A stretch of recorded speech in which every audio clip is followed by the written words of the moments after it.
Здравствуйте, вы смотрите программу «Якутия Лайв», с вами Ирина Ефимова. Формирование и развитие кадрового потенциала – это важная стратегическая задача для всей страны. Об этом недавно говорил президент нашей страны Владимир Путин на встрече с выпускниками РАНХИКС. А глава Якутии Айсен Николаев тоже часто повторяет тезис о том, что именно человеческий капитал, а не природные ресурсы – это и есть главное богатство нашей республики. Именно по его инициативе в этом году стартовал новый республиканский кадровый конкурс «Якутия вперед», суть которого заключается, как вы сами догадались, в формировании кадрового потенциала республики. Давайте посмотрим ролик и обсудим. Если вы чувствуете в себе силу объединять и вести за собой людей, готовы создавать условия для достойной и счастливой жизни каждого человека, хотите внести вклад в развитие нашей родной республики, то это конкурс для вас. Мы ждем тебя на республиканском кадровом конкурсе «Якутия вперед». Стань частью команды республики. Прием заявок на участие в конкурсе до 30 июля. На сайте yakutiavперед.рф. Ну что ж, напомним, что в своем роде этот конкурс, предтечей этого конкурса стала деловая игра «Министр», из которой вырос ряд целых управленцев, известных в нашей республике, и не только в нашей республике, да, сейчас и главой Алроса стал бывший победитель этого конкурса.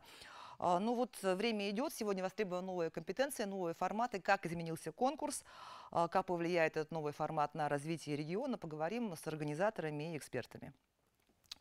Ну, что ж, давайте, значит, начнем, вот как я сказала, началось все с игры «Министр», да, в 2000-х годах это была деловая игра, потом «Таланты Якутии», и вот теперь «Якутия вперед». Как оно трансформируется и, собственно, в чем изменения? Добрый вечер. Наверное, надо начать с того, что в марте текущего года главы Республики Саха-Якутия Арсением Сергеевичем Николаевым был принят указ о единой системе кадровых резервов Республики Саха-Якутия, которая состоит из 4 уровней. Это резерв управленческих кадров, резерв на государственной гражданской службе, резерв на муниципальной службе и резерв, отраслевые кадры резервы, которые по отраслевой принципу закреплены. Данный конкурс, кадровый конкурс, является главным входящим входом в резерв управленческих кадров. Если сказать об опыте предыдущих конкурсов, то мы организаторы постарались перенять наиболее положительные моменты с предыдущих конкурсов. То есть я правильно понимаю, что если в прошлых играх, скажем, игре «Министр» и так далее, вот это формирование кадрового резерва, оно было не то, что... То есть теперь это четко самая главная задача, именно формирование кадрового резерва, да? То есть вот это главное изменение.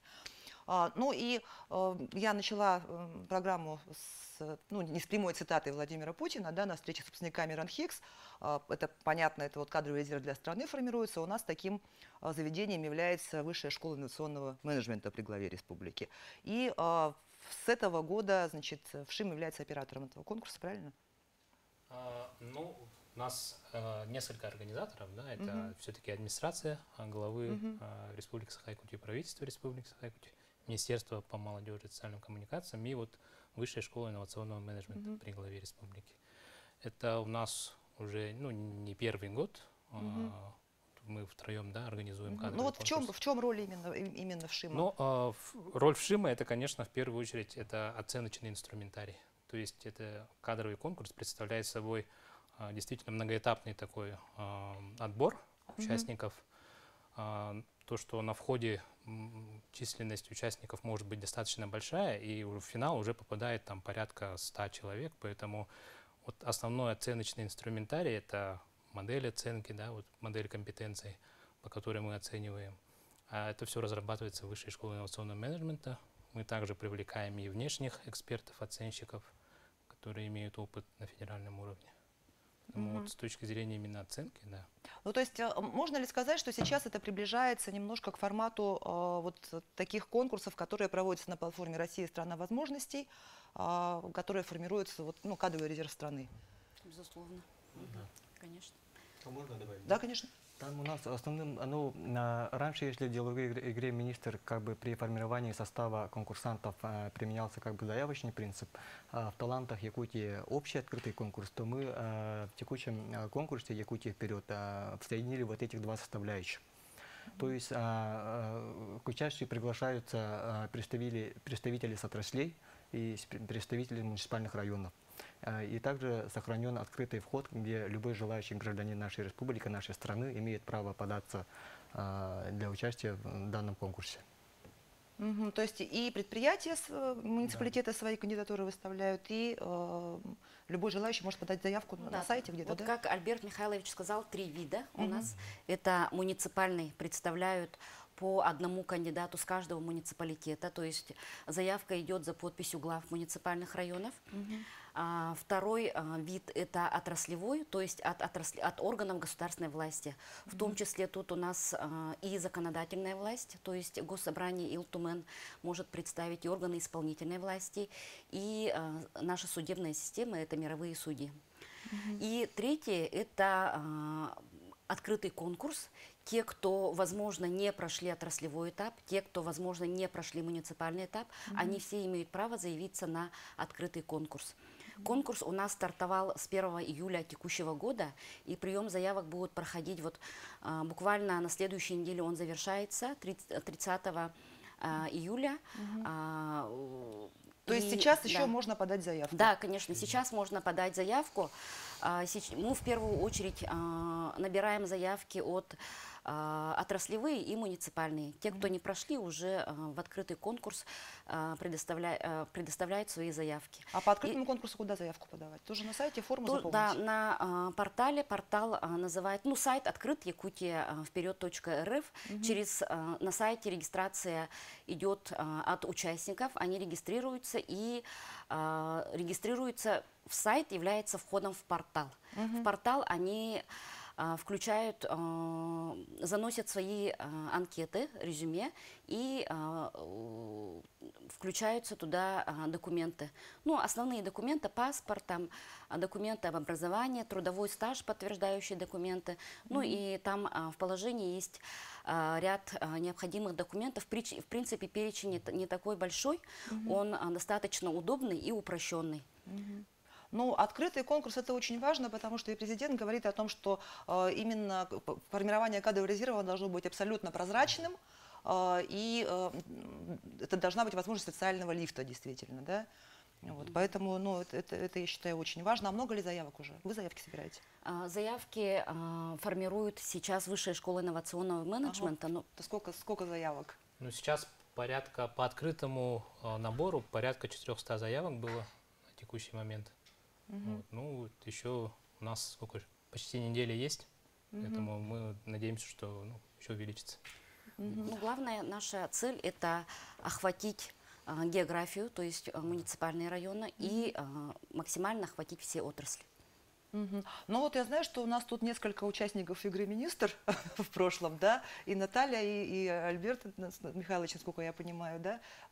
Расскажите, как этот конкурс на вас повлиял? Добрый вечер, дорогие участники сегодняшней дискуссии. Я являюсь участником первой игры «Министр» в 2009 году. В то время игра носила командный характер, то есть мы учились работать в команде, работать плечом к плечу, слышать друг друга, принимать решения. И, конечно же, эти навыки, которые помогали нам развивать и оценивать наши профессиональные компетенции, свой опыт среди управленцев, конечно же, оказал огромное влияние на нас как на личность, и как на специалистов. Сегодня, как лидер своего общественного движения, конечно же, я применяю все те компетенции, которые помогли нам стать призерами в той игре. И я считаю, что игра – это замечательная площадка для формирования и человеческого капитала, кадрового потенциала. Не только даже как управленцы, не как чиновники, но просто чувствовать сопричастность своей республики, чувствовать более глубоко проблемы нашего общества, более комплексно оценивать вопросы. Альберт Михайлович. Я участвовал в деловой игре министра в 2015 году, будучи работая ведущим специалистом Министерства профессионального образования. Тогда у нас такое министерство было. И наша команда красных по итогам конкурса заняли 3-е место. И было очень интересно, много новых знакомств, друзья появились по итогам этого конкурса. Ну, было очень интересно, и тот опыт, который я непосредственно как участник игры получил, он, конечно, очень хороший. В будущем мне очень пригодился в личной жизни и профессиональной, профессиональной отрасли тоже, можно сказать.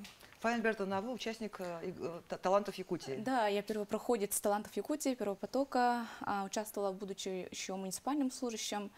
Что дало для меня «Талант Якутии»? Это, конечно же, раскрытие. Больше я раскрылась, и сейчас очень модно проходить чекап здоровья, но никто не задумывается о чекапе своих навыков и компетенций. И как раз-таки на «Талантах Якутии» я получила такую возможность. Была очень рада тому, что получила огромную обратную связь с рекомендациями, какие компетенции усилять, какие у меня хорошие и так далее. И по итогу «Талантов Якутии» наша команда заняла 2-е место, и это дало для меня как стимул дальше продвигаться на федеральный уровень, и я попала дальше в программу «Муравьев-Амурский». Это программа дальневосточная программа. Это дальневосточная программа. И если я не ошибаюсь, там от Якутии... Нас 2. Всего заявок на программу «Муравьев-Амурский» было подано свыше 2000, насколько я помню. И отбор проходили по всей России. Отобрано было 50 только участников. И в составе 50 человек попали мы 3 из республики представителей, но закончили программу 2. То есть не все дошли? Не все дошли до конца. Да, такие были суровые условия программы. Но вот чекап, вы сказали, профессиональных компетенций. Это как раз, я так понимаю, то, что делает ВШИ в том числе, да? И там, наверное, психологи с вами работали? Да, получается, там независимые эксперты, причем они тебя не знают, ты их не знаешь, и они проводят оценку как-то, в ходе проектной деятельности. И действительно там... оценивать по нескольким критериям. И если сначала это была действительно просто деловая игра с какими-то материальными призами, да, ноутбуки, там, смартфоны, планшеты, то сейчас это уже нечто другое с другими целями. Да, конечно. Добрый вечер. Хотел бы сказать, что действительно вот игра «Министр», да, и «Таланты Якутии», это, как сказать, и вот «Якутия вперед» — это 3 разных, наверное, формата игры, в части того, что игра «Министр» это был формат такой тоже краткосрочный. То есть люди собираются, грубо говоря... Придумывают какой-то проект быстро, защищают его. Защищают быстро, да, и там нету как раз-таки личностных оценок и так далее, там в игре «Министр» не было. То есть, точнее, было, да, но это было закрытые. То есть закрытые данные, то есть они оставались тогда в институте управления, потому что школа инновационного менеджмента, да, у организаторов. А сейчас «Таланты Якутии» как раз-таки было открытое, да, то есть они делились своим опытом, и разница была длинная в части того, что то есть ты приходишь в «Талантах Якутии, и ты целый год уже участвуешь. То есть у тебя как в Муравьев-Амурский, да, и так далее, то есть у тебя целый год идет программа подготовки. То есть ты подпадаешь в программу подготовки, и тебя уже целый год готовят как специалиста, как управленца и так далее. А вот «Якутия вперед», да, это тут уже, то есть тут вроде все совместили, то есть пытаются как бы все совместить, да, то есть и личностную компетенцию, то есть оценку. Это прям классно, вот всем рекомендую получить эту оценку. Она на платной основе где-то 10-15 тысяч рублей стоит, да, а сейчас абсолютно бесплатно, можно просто зарегистрироваться, пройти yakutiavперед.рф, заполнить данные, и тебе дадут фидбэк уже, да, несмотря на то, что ты попадешь в финал или не в финал, у тебя оценка будет дана на основе психологического тестирования.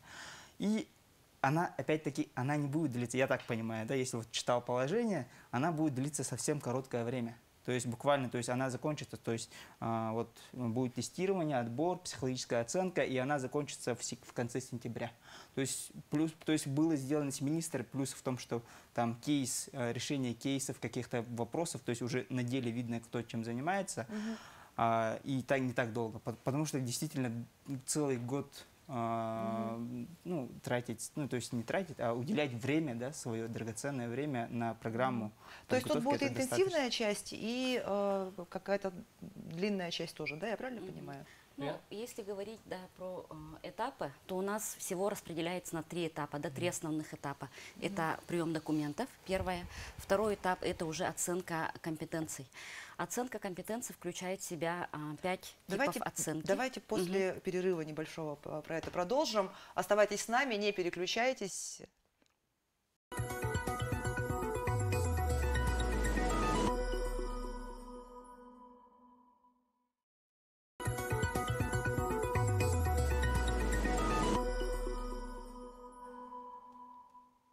Это программа «Якутия Лайф». Мы продолжаем обсуждать развитие кадрового резерва в республике. И до ухода на перерыв мы разговаривали о том, какие этапы конкурса «Якутия вперед». Значит, скоро заканчивается первый этап – это отбор заявок. А второй этап? Да, второй этап включает в себя 5 оценок. Это первая оценка по модели компетенций государственных гражданских служащих. Она называется, включает в себя тоже несколько оценочных мероприятий. Следующая оценка ценностных ориентиров участника, то есть какие ценностные ориентиры для этого участника являются важными. Это по результатам собеседования, да, какого-то уже? В виде тестирования тоже, да. Следующая оценка – это оценка мотивации, насколько человек, он смотивирован вообще и в продвижении, может, в какой-то отрасли, может, в продвижении в том или ином направлении. Четвертое – это знание законодательства государственной гражданской службы. И пятое – это видеопрезентация. Видеопрезентация как раз-таки человек рассказывает в свободной форме о себе, кем он является. И вот часть этих оценок делает ВШИМ, да? Да. Ну да, у нас основной оценочный этап – это как раз вот второй этап дистанционный. Как уже Надежда Вячеславовна сказала, действительно там несколько блоков тестов идет по модели компетенций, но я считаю, что это все-таки основной, потому что действительно мы отбираем кадры, да, резервистов именно для системы публичной власти, для госсектора. Ну там все-таки ведущие ценности – это вклад в развитие государства, общества, командная работа, профессионализм, поэтому у нас и там основные компетенции, 7 компетенций, которые мы оцениваем. Это человекоцентричность, правосознание, объединение людей, ответственность, системное мышление, саморазвитие и готовность к изменениям. Ну, вот это очень правильно. Я вообще так считаю, что вот оценка именно не только компетенций, да, профессиональных, но и ценностных ориентаций и мотивации, да, вообще к работе. Это же, ну, как бы важно, чтобы приходили в систему люди, которым важно развитие республики, а не просто там какие-то свои карьерные мотивы, да? Вот. А как вы это делаете? У вас какие-то методики свои секретные? Ну, методика, действительно, любая оценка осуществляется на основе методики. Вот по модели компетенции она у нас была разработана в 2020 году, в 2022 году она была актуализирована, то есть это вот актуальные 7 компетенций. Ну, там 5 блоков психологических тестов, это психоповеденческие тесты. 1 блок это связанные, ну, такие больше на способность быстро там такой в короткий промежуток времени посчитать, там сделать вывод, там анализы и так далее. Эта методика, она у нас утверждена, по ней мы проводим и подбор, и отбор, оценку кандидатов на госслужбу. Также при аттестации мы эту же модель применяем. Также... Это собственная методика ваша? Или... Да, это разработана в Высшей школе инновационного менеджмента. Ну, конечно, мы... Ну, опирались на что-то, естественно. Естественно, да. Ну, также мы использовали там данные в ЦИОМа, да, какие сейчас действительно востребованы компетенции на госслужбе. Интервью с главой республики, с Есением Сергеевичем проводили, тоже учли, да, вот как главный заказчик, глава республики, да, какие кадры он видит, какие должны работать на благо людей, вот поэтому с учетом всего этого эта модель у нас сейчас работает. Так, со вторым этапом понятно, и третий этап это некий интенсив в реале, да, или что это будет? Третий этап, он будет очный, он будет проходить, сроки уже утверждены с 21 сентября по 23 сентября. Место сейчас рассматривается, но это не обязательно на территории должно быть города Якутска. Есть несколько вариантов, сейчас... Когда утвердим, тогда расскажу. Ну, в общем, это очное очная оценка участников, в том числе включает в себя определенные кейсы, деловые игры. Ну, в общем, вот такой вот достаточно интенсивная программа готовится в Высшей школе инновационного менеджмента. Ну, то есть, получается, те участники, которые сами принимают участие, они должны будут самостоятельно до Якутска доехать, если не в Якутске живут. Да, если открытый конкурс, то действительно так. В финал у нас попадает не более 104 человек, то есть максимум 104 человека будут отобраны уже по итогам. А вот эти все 104 человека попадут в кадровый резерв или только победители? Только победители, не все победители. А победителей сколько будет? Финалистов будет 104, а победителей? 25. 25. Вот они попадут в кадровый резерв. Ну что ж, давайте послушаем федерального эксперта, который у нас на связи. Марина Аверина, независимый эксперт по оценке и развитию персонала. Приветствую, коллеги. Да, Добрый вечер. Да, Марина, здравствуйте. Вот вы много работаете с аналогичными проектами, были экспертом в талантах Якутии. Вот расскажите, пожалуйста, как можно определить уровень компетенций нашей молодежи, какие сильные стороны, что нужно учитывать при оценке качества? Мне кажется, уровень компетенции сам за себя говорит, если финалисты занимают настоящие посты и действительно делают вклад. И сегодня часть спикеров сами прошли этот опыт. И, наверное, здесь важное слово действительно неравнодушие, включенность, готовность что-то делать дополнительно. Сегодня уже звучало, что это то время, когда люди сами посвящают, они могут отдыхать, а могут еще в конкурсах участвовать. Поэтому действительно и активные, и энергичные, и неравнодушные, и, наверное, готовые учиться, потому что после этого конкурса даже те, кто не попадали в финалы, я думаю, для них это не оставалось проходным каким-то событием в жизни. Я думаю, впечатления оставались, и полезно они для себя брали. Спасибо. А вот какие-то особенности именно нашей молодежи вы заметили? Именно вот, ну... Я бы отметила искренность. Ну, сейчас очень много используют слово патриотизм, и это, наверное, без... Он настоящий, потому что действительно люди заинтересованы, они остаются в республике, многие учатся в разных учебных заведениях.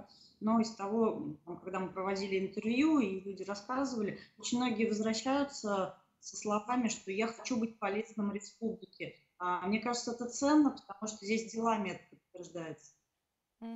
И на ваш взгляд, где нужно, может быть, усилить работу? Вот в какой части? У каждого человека, который будет проходить финалисты, будет отчет с рекомендациями. Вот. Но здесь, наверное, мне кажется, каждому из нас никогда не помешает оценивать риски и последствия своих решений, потому что с коммуникацией еще, наверное, можно быстро это прокачать. Вот. С анализом информации чуть сложнее может быть. Спасибо. Ну и, может быть, что-то пожелаете участникам? Я пожелаю рисковать, включаться, считать это время инвестиций в себя. Оно окупится либо на ближайшем этапе, либо в долгую. И здесь, ну, что называется, просто поверьте, мы видели много людей, и неравнодушные к себе, и к окружению, к тому месту, где они живут, оно всегда возвращается сторицей. Спасибо вам огромное. Спасибо, Ирина. Что ж, возвращаемся в студию. Слышали эксперта из Москвы. Вот, и действительно, у нашей молодежи есть желание вот работать здесь. Да? Вот это то, что отличает. И, кстати, возраст молодежи теперь повысили до 35 лет. А как там с участниками? Предельный возраст участия какой? Ну, у нас в связи с тем, что основная цель конкурса все-таки это пополнение резерва управленческих кадров, у нас вот требования участников, помимо общих, да, градируются в зависимости от уровня резерва. То есть, если это самый высший уровень, это до 55 лет включительно, ну и стаж, опыт управленческой деятельности не менее 5 лет. Вот, а вот перспективный это до 35 лет включительно, и там у нас стаж работы по текущей занимаемой должности там не менее 2 лет. Вот. Ну и базовый уровень это у нас до 45 лет включительно, и там 3 года более 3 лет опыта управленческой деятельности. То есть это вот То есть такие это параметры. Да. такая теперь не молодежная игра, это теперь многоэтапный такой... Ключевая разница, наверное. В этом ключевая. А как вот они в реале из них будут команды составляться тоже по там опытные, средний уровень и перспективные, или как это будет происходить? Вот про третий этап мне интересно услышать, если можете что-то рассказать. Ну, там у нас будет, вот как уже Надежда Вячеславовна говорила, это все-таки такая оценочная конференция, она комплексная процедура, и там внутри несколько форматов будет. Это и групповая дискуссия, решение кейсов и проблемно-аналитическая деловая игра. И там, как правило, команды меняются у нас. То есть нет постоянной команды, вот, да, как, допустим, в игре «Министр» было. Там в зависимости от инструмента, который применяется, команда меняется. И, соответственно, человек может проявить те или иные компетенции в разном составе командном. Вот. И, соответственно, там тоже уровни, то есть есть формат, где ты один уровень у тебя примерно, да, вот, участников, либо где вообще это не учитывается, и там могут оказаться с очень большим опытом люди, да, там буквально управленцы уже готовые, да, либо совсем перспективные молодые. Подробнее продолжим после перерыва. Оставайтесь с нами, не переключайтесь.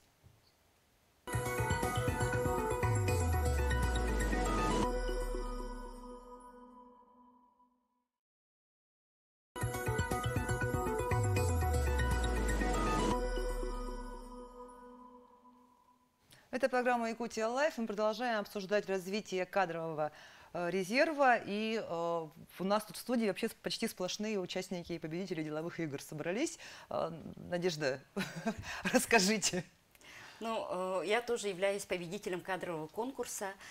Кадровый конкурс, который проводит с 2018 года администрация главы и правительства республики «Лучший молодой государственный гражданский служащий». Он был, кадровый конкурс проходил не командный, а личный.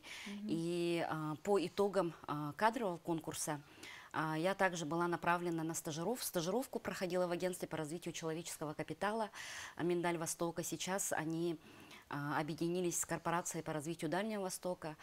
Далее я проходила уже тоже по итогам участия победы в кадровом конкурсе обучение по программе MPA, Master of Public Administration, в Дальневосточном федеральном университете.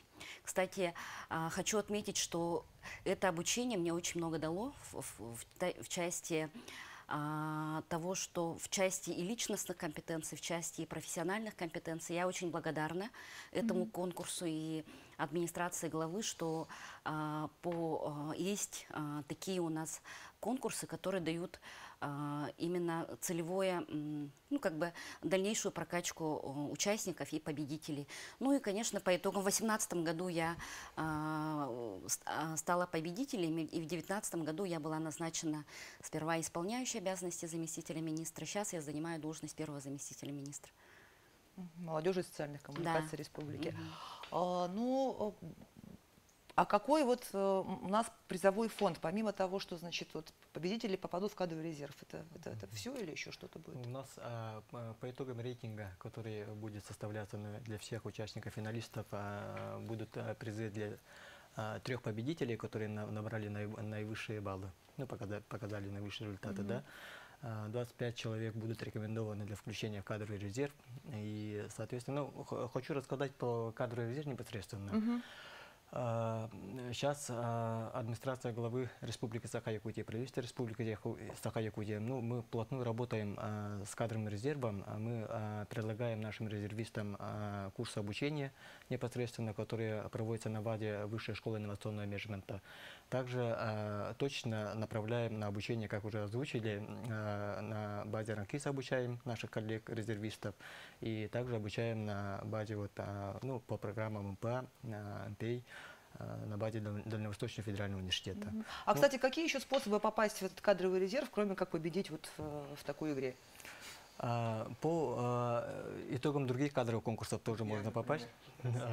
Я член молодежного правительства Республики Саха-Якутия. И вот члены молодежного правительства имеют еще и руководящий опыт работы, тоже по ходатайству председателя правительства. То есть у нас непосредственно, то есть взаимодействие с председателем, то есть руководством республики. И ходатайство может делать и сам председатель правительства. Да. И вот было таким образом я тоже попал в управленческий кадровый резерв. И тоже, кстати, прохожу обучение в Ранхиксе. То есть это тоже А достаточно вот хорошо. что касается муравьев-амурских, они попадают в кадровый резерв Дальнего Востока, я правильно Да, понимаю? получается, по итогам попали в кадровый резерв всех дальневосточных регионов. И у каждого региона есть свои плюшки. То есть они привлекают кадры в основном в западной части России и предлагают там подъемные, предлагают оплату проезда, арендного жилья и так далее. Вот. А если из соседнего региона приезжаешь, то нет? Нет, соседнему тоже можно. Мы Соседнему тоже включили можно. в наш управленческий резерв управленческих кадров. Победители прошлогодней игры «Муравьев-Амурский», они включены в наш резерв непосредственно. Да, то есть без дополнительного какого-то конкурса по заявочному принципу мы вошли уже в кадры в резервы по всем регионам Дальнего Востока. То есть это вот тоже такой способ Да. попасть в кадровый резерв. Хотелось бы отметить, да, то, что самое главное, как бы, с одной стороны, как бы обучение хорошо, профессиональное развитие, но с другой стороны, мы привлекаем наших резервистов в реализации разных проектов для развития республики в целом. И, соответственно, на мой личный взгляд, попасть в резерв кадров, это как бы стать частью команды управленцев, команды Республики Саха-Якутия. В этом самое главное, на мой взгляд. А вот какие-то общественные проекты, я вот хочу у вас спросить, да, вы общественными проектами занимаетесь, общественной деятельностью, вот тоже по, то есть одна из мотиваций это какой-то свой проект создать, да, его воплотить Да, уже с возможностями, которые появились. Я думаю, это очень важно, даже не сколько важно попасть, наверное, в кадровый состав, да, стать чиновником.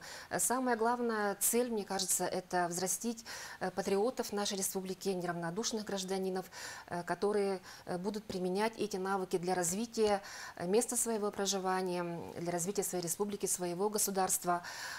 И вот буквально на днях я вернулась с Дальневосточного федерального форума «Неравнодушный гражданин» 2023, привезла призовое место в своей республике, стала лауреатом второй степени. Поздравляем. Спасибо. Это форум, который собрал лидеров социальных изменений всего Дальнего Востока. В нем приняли участие представители всех субъектов. Это более 1200 участников. До финала дошли 107 человек. Из республики приняли участие 7 финалистов. И вот мне удалось завоевать второе место и представить тот актив, то местное сообщество, которое я развиваю по своей общественной деятельности, и достойно представить наш город Якутск. И вот еще из важного, что я услышала, то, что возраст теперь там не так важен, да, что это не просто молодежная игра. То есть это касается только вот тех, кого отправляют муниципалитеты, или это вообще как бы для общего отбора тоже? Для общего отбора тоже. Для общего отбора тоже. То есть это в случае, если человек там у себя, как это говорят, уперся в стеклянный потолок, да, на своем каком-то предприятии. То добро пожаловать в кадровый конкурс, включиться в резерв и может поменять там место работы, место жительства. Вот, согласно указу, вот именно цель и задача охватить практически все возрастную категорию непосредственно. Да? У нас вот перспективный уровень, он как раз таки для нашей молодежи. Стажа управленческой деятельности как бы не требуется, и 2 года стажа работы по специальности, на мой взгляд, это очень даже хорошо. Человек проработал 2 года в любой организации, да, или в органе государственной власти и имеет полноправное право участвовать в кадровом конкурсе и также быть включенным в резерв управленческих кадров, который, по сути, как бы элита получается. А вот на этом 3-м этапе там будут какие-то проекты, они придумывают, защищать? Нет, не будет такого, такая часть. Я почему спрашиваю, потому что мы же знаем много примеров, когда проекты, рожденные во время деловых игр, у нас в республике в частности, да, они воплощались в жизнь потом. То есть я вот помню, как на игре «Мэр» были придуманы теплые остановки. Вот сейчас мы их там видим по городу, да, или там идея технопарка, если я не ошибаюсь, тоже вот что-то подобное возникло во время игры «Министр». Вот эта часть сохранится, нет? Ну, в таком формате, как было раньше, такого не будет. Он все-таки действительно, вот тут идет связки с резервом, то есть проектная деятельность резервистов уже будет после игры. То есть когда они будут включены в резерв управленческих кадров в рамках, именно в составе резервистов. И тогда там будут уже не игровые проекты, а какие-то реальные проекты, да? Потому что тут уже может быть и как вот это делается, допустим, ну вот Россия страна возможностей и так далее, да, они же рассказывают, какие есть гранты, и потом вот эти вот участники, они делают проекты уже под существующие гранты. Вот вы же, ну, грантами же тоже Министерство молодежи занимается, и гранты главы есть, и то есть, возможно, это будут уже не какие-то игровые такие, да, а прямо реальные проекты. Можно здесь задать вопрос? Да, конечно. Организаторам? Допустим, по моему опыту в «Талантах Якутии» проекты действительно создавались в течение года, и здесь отсутствовала комплексность. То есть все проекты были разные, и взаимодействие между собой как бы не предусматривалось, и участники сами даже не додумали, что один может вытекать из другого. А по опыту Муравьева-Амурского мы все, допустим, знали, что промышленность мы не сможем развивать без кадров, без логистики, туризм то же самое, города, какие мы будем строить. И они все друг с другом как-то вот были в связке, и поэтому мы, получается, командами с разными, да, все очень тесно взаимодействовали. И, соответственно, мы дальше, вот после завершения обучения, мы как бы клуб, свою ассоциацию должны уже нормально сделать, но она существует неофициально, мы, допустим, продолжаем общение, продолжаем получать консультацию и так далее. А что касается талантов Якутии, то пытались, допустим, такой клуб сделать, но он не выстрелил. И здесь я задалась вопросом, было ли этой причиной то, что была такая конкуренция между командами разными? Потому что победителем могла быть только одна команда. И, соответственно, все команды между собой конкурировали. То есть не сообща на одну задачу работали, да, а это друг с другом типа соперничали. А вот как, кстати, выпускники министра, они с собой общаются? Общаемся. Или только в рамках команд своих? Нет, общаемся. Конечно, общаемся. Даже, ну, по крайней мере, в моем случае общение идет меж такое. То есть в каком году ты участвовал, в каком году я в 2015 году участвовал. Поэтому... Но на самом деле одно дело стихийное общение, да, другое дело это вот какое-то сообщество выпускников действительно. Ну, то есть, как если судить по... Сейчас на Запад не модно кивать, да, но тем не менее, там, те же выпускники Гарварда, там, этих западных университетов. Это же такая прям элита, да, и Цукерберг-то изначально свою запрещенную сеть придумал, чтобы со своими однокурсниками общаться. Вот. И это действительно такой вот мог бы быть некий клуб. Еще один как бы инструмент. Наверное, было, и после игры министра было создано молодежное правительство, да? Или нет? Молодежное правительство по всем регионам. По итогам таких игр и по итогам вообще вот обучения даже я вот прошла обучение в программе MPA. Все равно какая-то группа людей, она образуется. Конечно, возможно, кто-то выпадает, но основной костяк, он все равно сохраняется. И это люди, которые друг друга всегда поддерживают. Это люди, которые... И так и принято, в принципе, в этих командах друг друга тащить, друг друга поддерживать. Ну и если нужна будет какая-то помощь, то как бы можно обращаться и в том числе за консультацией, за какой-то помощью. Например, у нас вот такая командная работа сложилась. Если, допустим, мне какая-то помощь нужна от моих согруппников, одногруппников, там, которые работают в Миндаль-Востоке, я к ним обращаюсь. Теперь очень быстро каждый по одной причине принять участие в кадровом конкурсе «Якутия вперед». Давайте с вас начнем. Будущее республики в твоих руках. Надо рисковать в жизни. Никто не рискует, тот не пьет шампанское. Надо попробовать себя в новых направлениях, новых конкурсных играх. Это поможет узнать себя прежде всего. Да, это поможет тебя узнать больше. Это шанс стать частью команды республики. Кадровый конкурс, участие в нем – это возможность поменять мировоззрение и делать не только ради себя, собственного развития, но и во благо более широкого такого круга участников. Это близкие, родные, целое село, город, республика, страна. Более высокая ступень пирамиды Маслоу. Да, я думаю, что такие игры – это главные площадки по формированию кадрового потенциала, человеческого. Это такой вот мощный тренинг, получается, по прокачке своих личностных, профессиональных компетенций и возможность дальше развивать свои проекты и чувствовать вовлеченность и приносить пользу и добро, скажем, своему обществу, своей республике. Но ни для кого не секрет, что осенью текущего года начнется новый политический цикл. И даты этого кадрового конкурса тоже не зря определены. Финал 21, 22, 23 сентября. Поэтому это возможность попасть в команду правительства Республики Саха-Якутия. Ну что ж, значит, тогда давайте напомним всем, что сайт Якутия вперед РФ, да, там можно найти. Участвуйте в конкурсе. Всем желаю удачи. Спасибо вам большое. Это была программа «Якутия Лайф». Меня зовут Ирина Ефимова. Смотрите нас по будням в 19:15 и расскажем, чем живет Якутия.